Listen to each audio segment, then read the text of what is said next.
This is Gail from Gail's Custom Candles, and I've had a few people that wanted to know how I whip my wax and also how I piped it.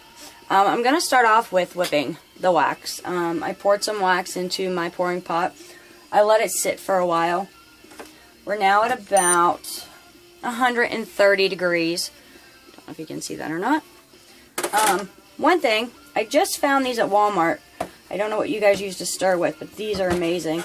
These are the high heat silicone. They're like $1.44. These are so easy to clean. I love them. But anyway, it's neither here nor there. I have let my wax go ahead and start to solidify a little bit. So what I'm going to do now is I'm going to actually take a blender.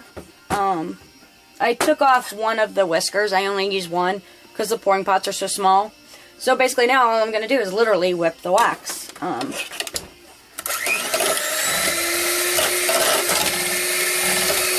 Now this is just wax I'm doing to demonstrate this with. So there's no fragrance and there's no dye. I usually like to add a little bit of the white flakes just to make it a little bit creamier looking.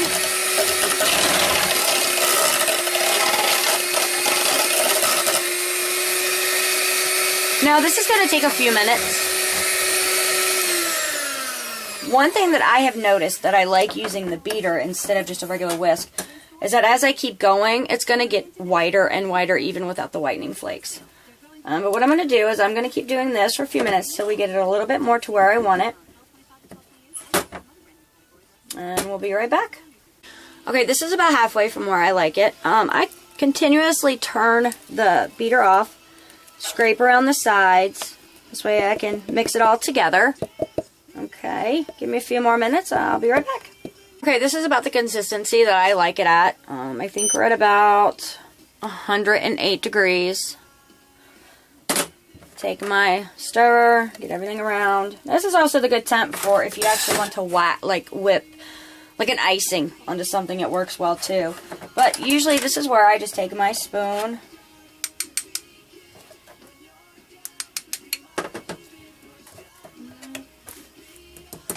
Start with my first layer.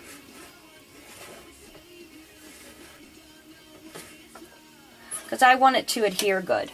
So I want my sides filled in. Sorry, I'm just using, I just poured some wax real quick into this, but I want it to look cohesive, like it should. And then this is going to harden up really quick. So I just give it a few more minutes. Scrape everything off there.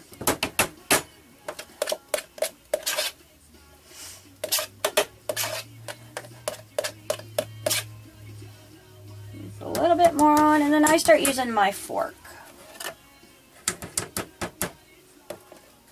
Depending on what kind of whipped you're looking for. So this would be like a hot cocoa. Can you see that good? Say I'm doing something a little bit more of a foamy look. I start using my fork.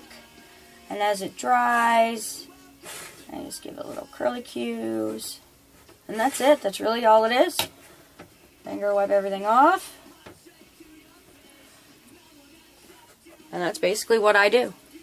Now, like I said, if you're actually frosting something like cupcakes or whatever, while it's still a little bit soft, you can just take it and work with it. That'd be just like icing. Alright, well that's how I do my whipped wax. I'm going to be back in a few minutes. I'm going to use the same cup and we're going to pipe this. But I need to reheat it. We're going to do it again.